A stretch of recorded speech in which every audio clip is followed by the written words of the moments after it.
Hello students, good morning. आज हम अपना जो क्वेश्चंस हमने स्टार्ट किए थे, कल जो क्वेश्चंस स्टार्ट किए थे, हम आज उसका अगला जो पार्ट है वो देख रहे हैं। ठीक है, कल मैंने आपको जो क्वेश्चंस दिए थे वो सभी शॉर्ट टाइप क्वेश्चंस थे, और हम आज जो क्वेश्चंस देखेंगे वो सारे भी very short answer type questions है, जो 1 लाइन या 2 लाइन्स के अंदर उनके आप आंसर देंगे। 1 वर्ड में हो सकता है, 1 लाइन में आंसर हो सकता है, और 1 वर्ड में हो सकता है। ठीक है ना, तो इस टाइप के क्वेश्चंस हम देख रहे हैं आज फिर से। तो इसमें देखो आपका जो सबसे जो फर्स्ट क्वेश्चन है वो हम देख रहे हैं आपके सबसे ऊपर जो क्वेश्चन जो उसको देखो आप 9th नंबर का फर्स्ट ही देख लो। आप आपके सामने जो दिया हुआ है ना वो ऐसे उसी के अकॉर्डिंग देखो। The close loop PQRS is moving into uniform magnetic field acting at right angle to the plane of the paper as shown. State the direction of induced EMF induced current in the loop. Okay, आपके पास यहाँ पर क्या है, एक magnetic field given है। Okay, this is our magnetic field which is given in the question. Okay, and one loop is there, this loop is here PQRS। Okay, and this loop is moving in this direction. तो यहाँ पर आपको ये देखना है कि ये loop इस डायरेक्शन में जब मोशन कर रहा है तो यहाँ पर इंड्यूस्ड EMF की डायरेक्शन या इंड्यूस्ड करंट की डायरेक्शन क्या होगी। ओके, तो इसके लिए देखो आप यहाँ पर इंड्यूस्ड करंट की डायरेक्शन फाइंड आउट करने के लिए आपको amperes right hand rule use करना है। किसी भी लूप के अंदर, किसी भी लूप में अगर आपको मैग्नेटिक फील्ड के अंदर कोई वेरिएशन हो रहा है, मोशन हो रही है लूप की मैग्नेटिक फील्ड के अंदर, तो उसमें इंड्यूस्ड करंट की डायरेक्शन फाइंड आउट करने के लिए कौन सा लॉ काम में लेना है, फ्लेमिंग्स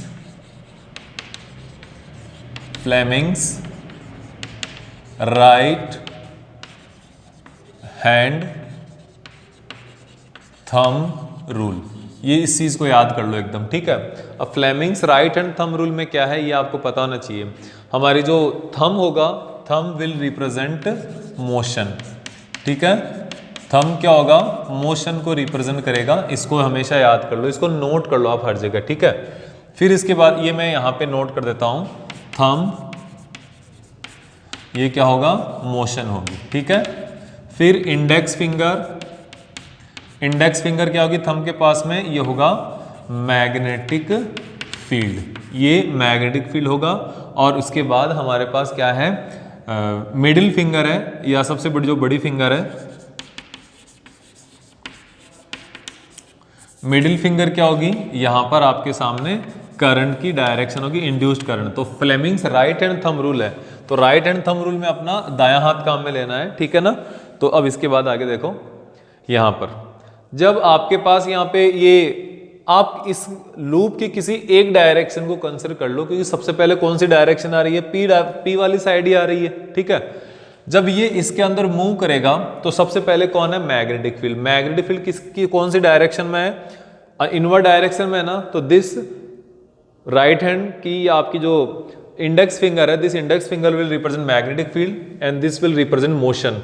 तो नीचे आ गया ना, ये जो इंड्यूस होने वाला आपके पास EMF है वो क्या आएगा, नीचे की तरफ आएगा। ओके, तो आप इस तरीके से अपने पास ये जो इंडेक्स फिंगर है लगा के देखोगे ऐसे। ठीक है ना, तो this is how we can represent our, ये जो आपके पास फ्लेमिंग्स राइट हैंड रूल है ना, इसके लिए।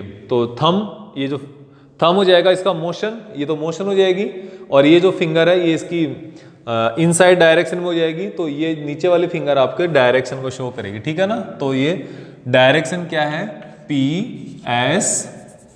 PQRS है, तो PSRQ, इस डायरेक्शन में आपके पास करंट फ्लो होगी। ठीक है, ये आपके पास डायरेक्शन में करंट फ्लो होने वाली है, इसको आप हमेशा याद करना।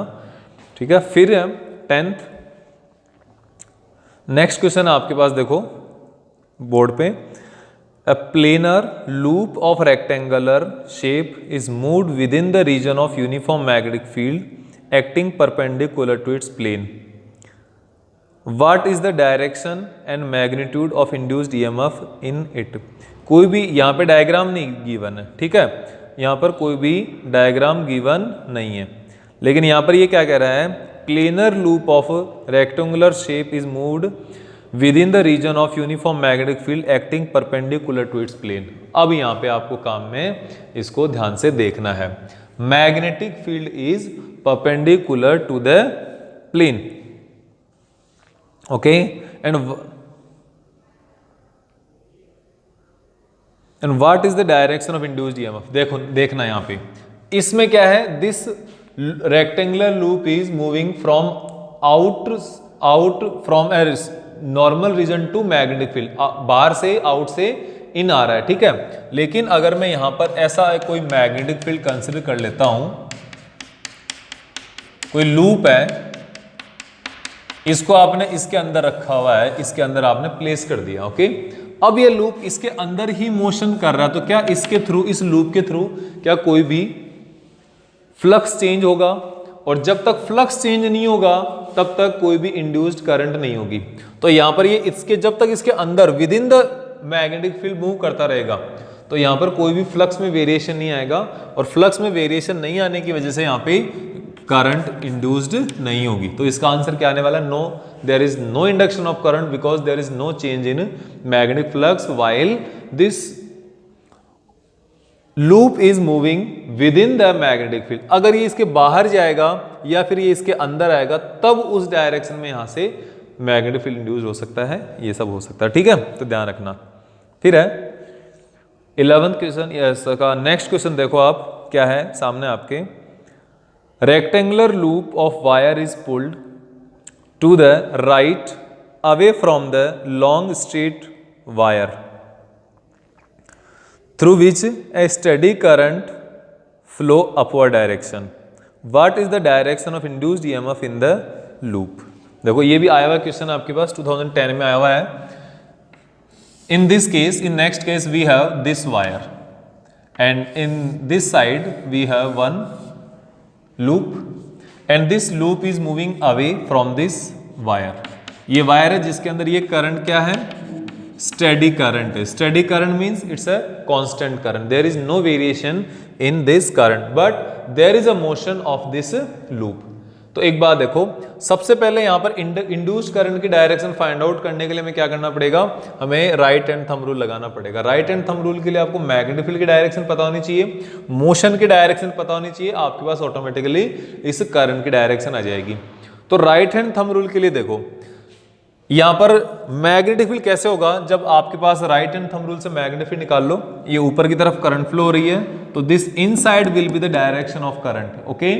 ये जो क्वेश्चन मैं आपको करवा रहा हूं, ये आपको चैप्टर जो करवाया उसके बेस पे करवा रहा हूं, ठीक है। अगर आपको कोई चैप्टर में कंफ्यूजन है, इन क्वेश्चन में, इन लॉज में कोई कंफ्यूजन अगर आ रही है, तो आप पहले वाले जो पुराने अपने लेक्चर्स है, पुराने अपने जो वीडियोज है, उनके अंदर जाएंगे और ये लेक्चर के ये वीडियोस देखेंगे पहले, उसके बाद ये देखना तो समझ में आएगा। अदरवाइज अगर आप डायरेक्ट ये वाला कंसिडर कर रहे हो, ये वाला चेक कर रहे हो, तो हो सकता है आपको समझने में परेशानी हो, ओके। तो इस चीज को ध्यान रखना आपको। तो यहां पर देखना आपको, इस साइड में राइट हैंड थंब रूल से अगर मैग्नेटिक फील्ड निकालोगे तो ये क्या आएगा? अंदर की तरफ आएगा मैग्नेटिक फील्ड, और इधर मैग्नेटिक फील्ड बाहर की तरफ। जो इनवर्ड मैग्नेटिक फील्ड होता है ना, जो इनवर्ड मैग्नेटिक फील्ड होता है, इसमें आप क्या कर पाओगे? एक्स क्रॉस से रिप्रेजेंट करोगे। आउटवर्ड मैग्नेटिक फील्ड को इसको डॉट से रिप्रेजेंट करना है, ठीक है। अब इसको मूव करवा रहे हैं हम, तो यहां पे करंट की डायरेक्शन किस तरीके से होगी ये आपको देखना है, ठीक है। तो यहां पर देखो, जब ये बाहर जा रहा है तो यहां पर इसके अंदर कौन सा पोल है? जब भी कभी आपको क्रॉस दिखाई दे आपकी तरफ, तो आपकी तरफ से करंट, ये जो क्या बोलते हैं, मैग्नेटिक फील्ड लाइन से दूर की तरफ जा रही है, तो यहां पे आपको साउथ पोल दिखाई दे रहा है, ओके। और जैसे से आप इसको दूर ले जाओगे, तो उस कंडीशन में दूर ले जाने के कारण यहां पे क्या होगा? यहां पर दूर ले जाओगे तो साउथ पोल रिड्यूस होगा, और साउथ पोल, देखो मैं आपको क्या कह रहा हूं, जैसे जैसे इसको यहां पे करंट इंड्यूस्ड कर रहा है कौन? ये आपके पास जो वायर है, ये इसको जैसे दूर ले जाओगे तो दूर ले जाते टाइम पे मैग्नेटिक फील्ड की स्ट्रेंथ क्या होगी? डिक्रीज होगी। जो मैग्नेटिक फील्ड की स्ट्रेंथ डिक्रीज होगी, तो यहाँ पे आपके सामने साउथ पोल नजर आ रहा है, इसकी स्ट्रेंथ डिक्रीज होगी। जो साउथ पोल की स्ट्रेंथ डिक्रीज होगी, तो ये यहाँ पर आपको ये नजर आएगा, साउथ पोल की स्ट्रेंथ यदि डिक्रीज होगी, फिर से बता रहा हूं, तो यहाँ पर आपको सपोर्ट करने के लिए फिर से साउथ पोल ही चाहिए। तो साउथ पोल चाहिए तो आपको साउथ पोल फिर से जनरेट होगा, तो यहां पर क्लॉकवाइज डायरेक्शन में करंट इंड्यूस्ड होगी। कौन किसकी डायरेक्शन में करंट इंड्यूस होगी? क्लॉकवाइज डायरेक्शन में करंट इंड्यूस होगी। इसको हमें ध्यान में रखना है। ओके, तो इस तरीके से आप यहां पर देखोगे, ठीक है। यस, तो इसको क्या है, करंट डिक्रीज होगी। वैसे तो इसको तो ये सपोर्ट के लिए हमें साउथ पोल चाहिए। अगर ये वायर इसके नजदीक टुवर्ड्स इसके मूव करता तो यहाँ पे साउथ पोल इंक्रीज होता। साउथ पोल को इंक्रीज करना है, हुआ है मतलब, तो इसको इसकी इफेक्ट को रिड्यूस करने के लिए आपको क्या करना पड़ेगा, यहाँ पे कुछ नॉर्थ पोल लगाना पड़ेगा। नॉर्थ पोल अगर लगेगा तभी तो ये अपोज करेगा ना, तो यहाँ पे एंटी क्लॉकवाइज करंट प्रोड्यूस होगी। तो इस चीज को ध्यान रखना है। फिर हमारे पास नेक्स्ट क्वेश्चन है, the motion of copper plate is damped when it allowed to oscillate between two poles of a bar magnet. What is the cause of this damping? ये कह रहा है आपके पास ऐसे कोई एक बार मैग्नेट है, ओके, एक नॉर्थ पोल है और एक है आपके पास साउथ पोल। तो there is a magnetic field between these two and now one copper plate is there which will oscillate towards this direction. Okay, ये अंदर से बाहर की तरफ कोई कॉपर प्लेट है जो यहां से लगातार ऑसिलेट करेगी इसके अंदर। ओके, तो इस ऑसिलेशन को रिड्यूस करेगा कौन, इसको डैम्पिंग करेगा कौन, ये मैग्नेटिक फील्ड के कारण। तो ये डैम्पिंग क्यों होगी, व्हाई इट इज पॉसिबल, तो इसके लिए मैं आपको बताता हूं। It is possible because if there is a oscillation of any conductor inside the magnetic field, तो there will be generation of eddy currents, there will be generation of eddy currents. These eddy currents will oppose the direction of motion. ये इसकी direction को, motion को क्या करेगा, oppose करेगा। जब ये ऑसिलेट कर रहा है, ओपोज करेगा किसको, मोशन को। मोशन को ओपोज करेगा तो किस में कन्वर्ट हो जाएगा, ये स्टेशनरी प्लेट्स में कन्वर्ट होगा और इसके मोशन को ये धीरे धीरे रिड्यूस करेगा। ठीक है, मोशन हो रही है, इसी को ओपोज करेगा तो मोशन को रिड्यूस करेगा और मोशन को रिड्यूस करने से यहाँ पे डैम्पिंग होगी और धीरे धीरे ये जो ऑसिलेशन की मूवमेंट है ये क्या होती जाएगी, कम होती जाएगी। तो this is how our motion is reduced. और ये एडी करंट्स का जो कॉन्सेप्ट है ये भी आपको करवाया हुआ है लेक्चर में by me. Okay, now we will discuss about next question. Predict the direction of induced current in metal rings 1 and 2 underlying in the same plane where current I in the wire is increasing steadily. तो देखो, in this case we have this current. Okay, this is a current in this wire and these two are loops. In loops के अंदर initially current बिल्कुल भी नहीं है, याद रखना इस चीज को। करंट केवल इस वायर में है initially. But now the question is predict the direction of induced current in metal rings 1 and 2। Rings के अंदर 1 and 2 के अंदर आपको फाइंड आउट करनी है। ये 1 है, ये 2 है। ठीक है, ये ध्यान रखना है। और कब, जब इसमें ये आई करंट है, ये क्या है, इंक्रीजिंग है। ये क्या है, इंक्रीजिंग है। तो देखो, सबसे पहले यहां पर इन दोनों करंट्स की, इन दोनों रिंग्स की तरफ आपको मैग्नेटिक फील्ड के बारे में पता होना चाहिए। तो मैग्नेटिक फील्ड किधर है, ये आपके पास क्या है, वायर, ये वायर है, इसके थ्रू करंट पास हो रही है। तो this is our direction of magnetic field. तो यहां पर मैग्नेटिक फील्ड क्या है, आउटवर्ड डायरेक्शन में है। ये है ना यहाँ पे आउटवर्ड डायरेक्शन में, तो ये घूम के नीचे जाएगा वापस। तो यहां पर मैग्नेटिक फील्ड क्या आएगा, इनवर्ड डायरेक्शन में आएगा। अब मैंने अभी जो आपको बताया था, देखो यहां पे रिपल्शन वाला कॉन्सेप्ट मत लगा लेना, आपको यहां पे लगाना स्ट्रेंथ का कॉन्सेप्ट। ओके, तो देखो यहां पे there is a increasing current, so here we have north pole. यहां पे कौन सा पोल जनरेट हो रहा है, नॉर्थ पोल जनरेट हो रहा है। यहां पे कौन सा हो रहा है, साउथ पोल जनरेट हो रहा है। ठीक है, याद रखना एक बात, देखो करंट जब इंक्रीज हो रही है तो ऊपर वाले कोयल के अंदर नॉर्थ पोल की स्ट्रेंथ इंक्रीज हो रही है, लेकिन इंड्यूस्ड होने वाली करंट इस चेंज को ही ओपोज करेगी। मतलब जो आपके पास नॉर्थ पोल इंक्रीज हो रहा है इसी को ओपोज करेगी। तो नॉर्थ पोल जब इंक्रीज हो रहा है तो इसको डिक्रीज करना है आपको किसी भी तरीके से।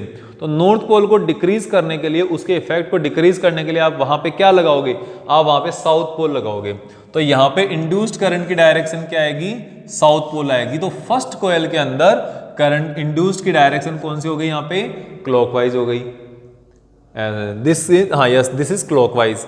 और नीचे क्या है, नीचे साउथ पोल इंक्रीज हो रहा है, साउथ पोल इंक्रीज हो रहा है, फिर से सुन लेना इस चीज को कान खोल के, इंक्रीज हो रहा है, तो इसको आप हमें वापस रिड्यूस करना है। तो वापस जब हम इसको रिड्यूस करेंगे तो यहाँ पे साउथ पोल को रिड्यूस करने के लिए कौन सा पोल लगाना पड़ेगा, नॉर्थ पोल लगाना पड़ेगा। तो यहाँ पर जो इंड्यूस होने वाली करंट की डायरेक्शन है वो एंटी क्लॉकवाइज है। ये वाला जो पोर्शन है ये क्लॉकवाइज बोलेंगे इसको, और इसको बोलेंगे एंटी क्लॉकवाइज। ठीक है, इसको आप ध्यान में रखोगे फिर से। ओके, अब हम इसके नेक्स्ट जो क्वेश्चन देखेंगे आगे, वो देखो नेक्स्ट कौन सा क्वेश्चन है। अभी हमारे पास यहाँ पे जितने भी क्वेश्चंस आ रहे हैं ना, ये जो वेरी शॉर्ट आंसर टाइप के जितने भी जो क्वेश्चंस है, ये सारे वेरी इसके डायरेक्शन के ऊपर बेस्ड है। और इसके ऊपर जो हम नेक्स्ट वाले जो क्वेश्चन करेंगे शॉर्ट टाइम आंसर वाले या लॉन्ग टाइम आंसर के, वो हमारे पास क्वेश्चंस आएंगे, आपके न्यूमेरिकल क्वेश्चन टाइप होंगे। ठीक है, तो इस चीज को बहुत ही अच्छे से आपको याद करना है, ध्यान रखना है। ठीक है, तो now next is electric current flowing in a wire in the direction from B to A decreasing. Find out the direction of induced current in metallic loop kept above the wire as shown. तो देखो यहाँ पर फिर से इसी type का question है same, लेकिन ये वाला जो क्वेश्चन है ना, इसमें करंट की डायरेक्शन अपोजिट दे दी। ये आपके पास लूप है, this point is B and this is A। ये B और A पॉइंट है और करंट की डायरेक्शन B से A की तरफ फ्लो हो रही है। एंड नाउ डिक्रीजिंग, ये जो डायरेक्शन है करंट आई है, लेकिन इस बार क्या है, ये डिक्रीजिंग है। तो एक बात देखो, यहां पर अगर करंट की डायरेक्शन बनाओगे, मैग्नेटिक फील्ड बनाओगे, सॉरी मैग्नेटिक फील्ड बनाओगे, तो कैसे, इसको आप राइट हैंड थंब रूल से, ये थंब तो करंट हो जाएगा। Now this fingers will represent the direction of magnetic field. तो यहां पर तो ये क्रॉस आ जाएगा और नीचे की तरफ डॉट, नीचे की तरफ इस डायरेक्शन में। तो क्रॉस आते ही आपको कौन सा पोल दिखाई दे रहा है, यहां से साउथ पोल दिखाई दे रहा है, because magnetic field lines are moving away from you. Okay, look here. तो यहां पे करंट डिक्रीज हो रही है, तो साउथ पोल की स्ट्रेंथ डिक्रीज हो रही है, और साउथ पोल की स्ट्रेंथ जब डिक्रीज होगी तो हमें इसको वापस मेंटेन करना है, इंक्रीज करना है। तो इंक्रीज करने के लिए यहां पर वापस साउथ ही इंड्यूस्ड होगा। तो ये, तो एक बात याद कर लो, जो पोल डिक्रीज हो रहा है या किसी डायरेक्शन में डिक्रीज हो रही है, तो उसको वापस मेंटेन करना है। ओके, जैसे मान लो साउथ पोल की स्ट्रेंथ डिक्रीज हो रही है, तो साउथ ही लगाना है वहां पे। ठीक है, और नॉर्थ पोल अगर डिक्रीज हो रहा है तो नॉर्थ ही होगा। साउथ पोल इंक्रीज हो रहा है तो ऑपोजिट करने के लिए नॉर्थ पोल इंक्रीज होगा। ये चीज आपको ध्यान रखना, हमेशा ऑपोजिट हो जाएगा ये। ठीक है, यस। तो now the direction of current will be clockwise direction. Okay, yes. Then next we have next question. The plot of magnetic flux phi versus current I is shown in the figure of two coils A and B. Which of two coil has larger value of self inductance?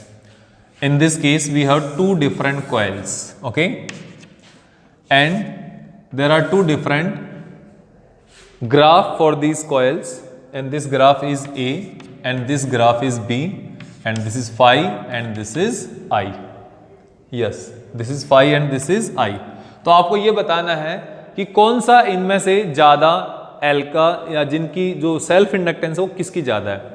तो आपको हम जब self inductance का बताया था, formula जब बताया, तो आपको पता होगा self inductance, flux in a coil is directly proportional to current I. जितनी ज्यादा करंट फ्लो होगी उतनी ज्यादा सेल्फ इंडक्टेंस होगी। And phi is equals to L into I, ये आपको बताया था। तो आपके पास एल इज इक्वल्स टू क्या हो जाएगा, phi upon I. Phi upon I हो गया। अब देखो यहां पर किसी भी एक पॉइंट को कंसिडर कर लो, आप एक पॉइंट को आप कंसिडर कर लोगे करंट के लिए। अब यहां से इन दोनों ग्राफ को मिला दो। ठीक है, सेम अमाउंट ऑफ करंट के लिए फाई किसका ज्यादा है, तो इसके लिए आप देखो यहां पे मैं आपको बता देता हूं। हम एक तरफ ले लेते हैं एल ए, दूसरी तरफ कंसिडर कर लेते हैं L B. Okay, L B means self inductance of B, L A means self inductance of A. Now we have phi A upon I A equal naught equals to, इसके लिए लिख देंगे phi B upon I B. I A and I B ये both are same, यहां पर देखो current दोनों में क्या है, सेम है, तो ए और बी को नहीं रखेंगे, हटा देंगे, इसको हटा दिया। अब फाई किसका ज्यादा है, तो ये तो हो गया दोनों में सेम, और यहां पर अब आप देख पा रहे हो phi A is greater than phi B, तो L A is greater than L B, तो self inductance of first coil will be greater than the self inductance of second coil. क्योंकि आप यहां पे इस तरीके से कंसीडर कर लो ना, फॉर्मूला तो आपने यहां से डेराइव कर लिया, करंट को आप एक फिक्स करंट मान लो, बाकी आपके सामने ऑटोमेटिकली आ जाएगा, ठीक है, ये है। फिर आप इतने क्वेश्चंस करो ये, और हम अब जब नेक्स्ट वीडियो होगा, नेक्स्ट लेक्चर होगा, उसमें हम बड़े क्वेश्चंस लेकर आएंगे जो ये वेरी शॉर्ट आंसर टाइप के थे, 1 वर्ड 2 वर्ड 1 लाइनर 2 लाइनर इतना था। नेक्स्ट जो क्वेश्चंस आएंगे वो थोड़े बड़े 2 मार्क्स क्वेश्चंस होंगे। अभी तक मैंने जितने भी क्वेश्चंस कराए आपको ये सारे 1 मार्क्स क्वेश्चन है, 1 नंबर के क्वेश्चंस है, 1 नंबर का 1 लाइन आपको लिखना है, इतना है।